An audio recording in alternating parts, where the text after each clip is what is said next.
ભાવનગર યુનિવર્સિટીમાં એનએસયુઆઈ દ્વારા ભારે સૂત્રોચ્ચાર કરીને આવેદનપત્ર પાઠવવામાં આવ્યું હતું। એનએસયુઆઈએ આક્ષેપ કર્યો હતો કે યુનિવર્સિટીના જાહેર થયેલા પરિણામોમાં ટકાવારી ખૂબ ઓછી છે। ત્યારે સવાલ એ ઊભો થાય છે કે ધોરણ 12માં જે વિદ્યાર્થીઓ સારા માર્ક મેળવ્યા હોય તે કોલેજના સેમેસ્ટર 1માં કઈ રીતે નબળો સાબિત થઈ જાય, માટે સવાલ યુનિવર્સિટીના પેપર ચેક કરતા લોકો સામે પણ ઊભો થાય છે। આથી અમે ગ્રેસિંગ માર્કને લઈને માંગ કરી રહ્યા છીએ। ખાનગી યુનિવર્સિટીઓને લાભો અપાવવાનો પ્રયત્ન થઈ રહ્યો છે તેવા આક્ષેપ કર્યા હતા। એનએસયુઆઈએ આક્ષેપો કર્યા છે ત્યારે ભાવનગર યુનિવર્સિટીના કુલપતિએ જણાવ્યું હતું કે કોઈપણ પ્રકારના બરડાઓ થયા નથી, અભ્યાસક્રમ બહારનું કશું પણ પૂછવામાં આવ્યું નથી। એક કમિટી બનાવવામાં આવેલી છે, એ કમિટી નિર્ણય કરશે। જો કે દરેક વિદ્યાર્થીઓના 70% જેવું જ થાય છે, પરંતુ ગ્રેસિંગ માર્કને લઈને કમિટી નક્કી કર્યા બાદ પરિણામ સચોટ સામે આવી જશે।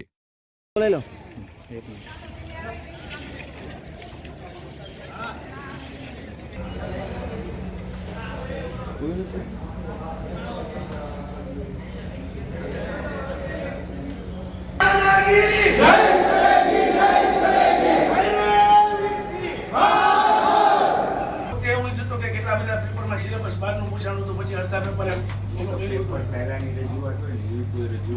બીજી વસ્તુ સાહેબ કે ગમે કે તમે બનાવી છે, અમારી સાહેબ રજૂઆત છે કે તમે સાહેબ જો તમારે ત્યાં આજના દિવસમાં ન થાય ને સાહેબ તો તમે છે ને આજના દિવસમાં જો તમે વિદ્યાર્થી નિર્ણય ન કરી શકતા હોય બરોબર છે,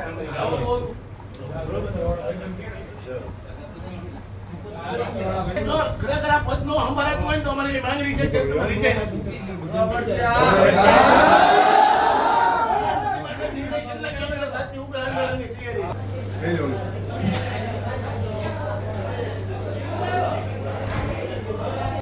દર વખતનો નિયમ છે આપણા। પહેલી વાત તો એ હું પહેલાં પણ જણાવું તો અત્યારે પણ જણાવું છું કે આ જે કુલપતિ છે MM ત્રિવેદી એક કઠપૂતળી છે, એને કોઈ પણ જાતની આવડત છે નહીં। દર વખતે તમે એની પાસે કોઈ રજૂઆત લઈને જાઓ ત્યારે કમિટી ઉપર જીવે છે। આ વિદ્યાર્થી હિતનો નિર્ણય હતો, આમાં કમિટીની જરૂર જ નહોતી। વિદ્યાર્થી હિતમાં જો કુલપતિ ધારત તો ત્યારે ત્યારે રિઝલ્ટ પાછું ખેંચી શકે।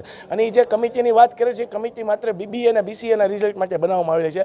ગઈકાલે જે રિઝલ્ટ નીકળે છે તેનું તમે ઓવરઓલ રિઝલ્ટ જોવા 23%, ત્યારે અત્યારે આ તો જ્યારે એ લોકોને પોતે પાછું જોવાનું થયું, પાછું પૂર્ણ થયું, ત્યારે એવું કહેવામાં આવ્યું છે કમિટી તમે કમિટીનો રિપોર્ટ જોઈ લેજો, એમાં ખાલી BBA અને BCAની નોંધ મૂકવામાં આવેલી હતી। પણ ગઈકાલે જે BA BComના રિઝલ્ટ નીકળે છે તે 28% છે। અમારી એવી માંગ છે કે તાજેતરમાં જાહેર થયેલ તમામ સેમેસ્ટર 1ના વિદ્યાર્થીઓને ન્યાય મળે। સાડી અને બંગડી મૂકવાનું કારણ એ છે કે આ યુનિવર્સિટી દ્વારા વિદ્યાર્થીઓને સરવાળે હેરાન પરેશાન કરવામાં આવે છે। આપણી યુનિવર્સિટીના વિદ્યાર્થીઓને બહાર કોઈ જાતનો રેન્ક મળતો નથી।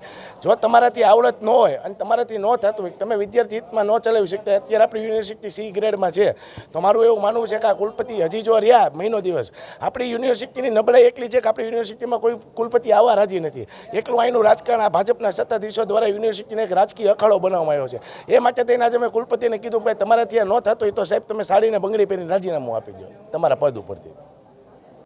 છબરડા છે કોઈ પણ પ્રકારના થયા નથી। પરીક્ષા પૂર્ણ થઈ કોઈ વિદ્યાર્થીને અભ્યાસક્રમ બહારનું પૂછાણું હોય કે એવી પણ કોઈ રજૂઆત આવેલી નથી।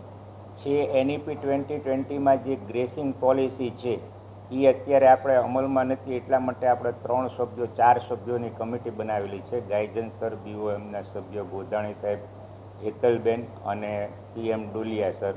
તો એ કમિટી છે એ આજે 3 વાગે છે એનો રિપોર્ટ છે એ જમા કરાવવાનો છે। એના આધારે આપણે ગ્રેસિંગ છે એનો નિર્ણય સત્વરે વિદ્યાર્થીઓના હિતમાં લેશું।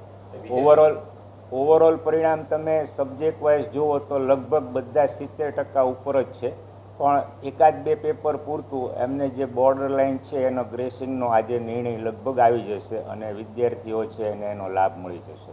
ને એ લોકોની કોર્સ બારનું એક રજૂઆત હતી, જે પેપર પૂરી થયા બાદ કોઈ પણ એક્ઝામમાં આવી રજૂઆત આવેલી નથી। એક પેપર અંગ્રેજીમાં હતું, એમાં 14 વિદ્યાર્થીઓ હતા, એની કમિટીએ છે એનો નિર્ણય આપી દીધો છે, એટલે વિદ્યાર્થીઓને એમાં કોઈ નુકસાન નહીં જાય।